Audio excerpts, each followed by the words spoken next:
Hey everybody, horticulturist Gary Bachman. Time for another daily dose of hort.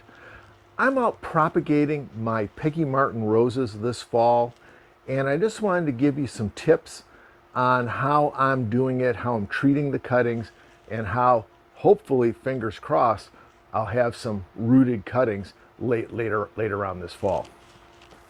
Well, the first thing I did, I went out and I was harvesting canes off of the Peggy Martin, and I need to cut these down because I can't propagate this.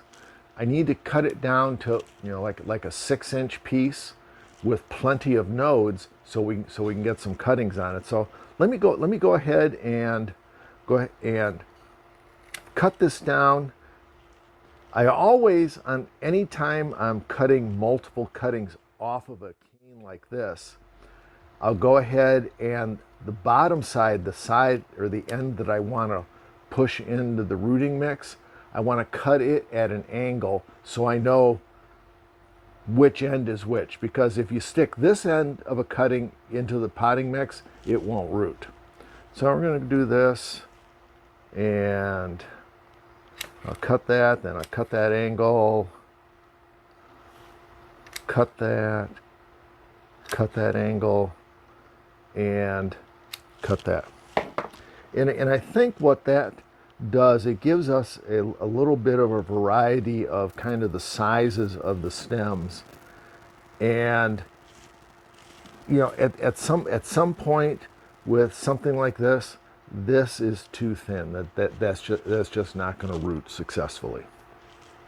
The next step, what I want to do is, because we can't take cuttings like this, we need to trim the leaves off, because all these leaves, this stem, even though there's no roots on it, is still transpiring water. And so it will root right, that's what I'm trying to do. It'll wilt very quickly. So we want to stop water loss. And so I'm going to prune off these leaflet groups.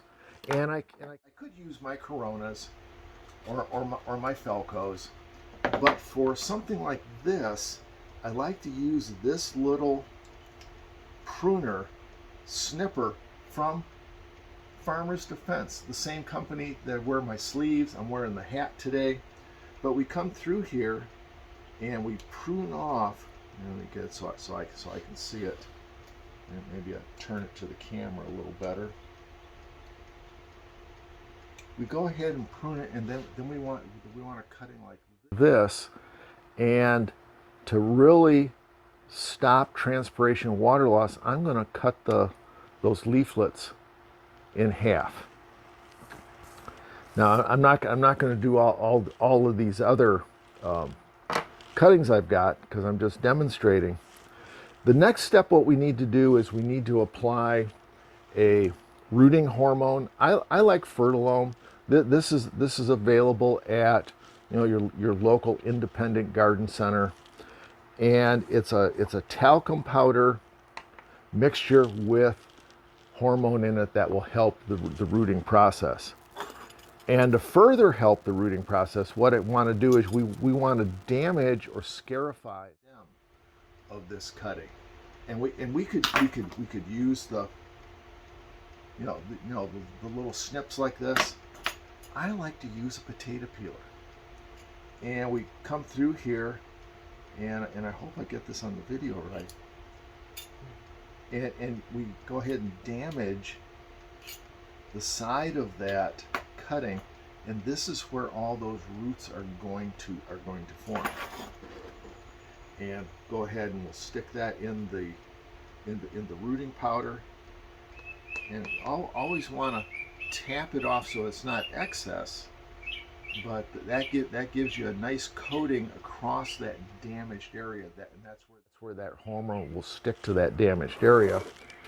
And then what we'll do is, I've lost a really special tool here. I'm going to go ahead and put it into this is a 4-inch cup. I've done this in the smaller cell packs and things, but this one I'm going to do in a 4-inch cup. Take a number 2 pencil, dibble a hole in there, because what that does is it allows the cutting to go into the mix without brushing off the rooting hormone. And then go ahead and just kind of tap it down a little bit and water it in gently. This mix that I've got in these cups is already moist, so don't need to worry about that. Now there's a couple of things that you could do now with this, because we want to try and maintain humidity and moisture.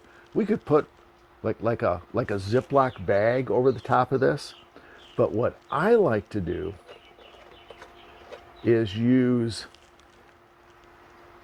these cups. Actually came with little humidity domes, and put that over the top like that, and that acts like that Ziploc bag. If you have multiples, lots of different pots and things, what we can do is, here, I'm just gonna do this.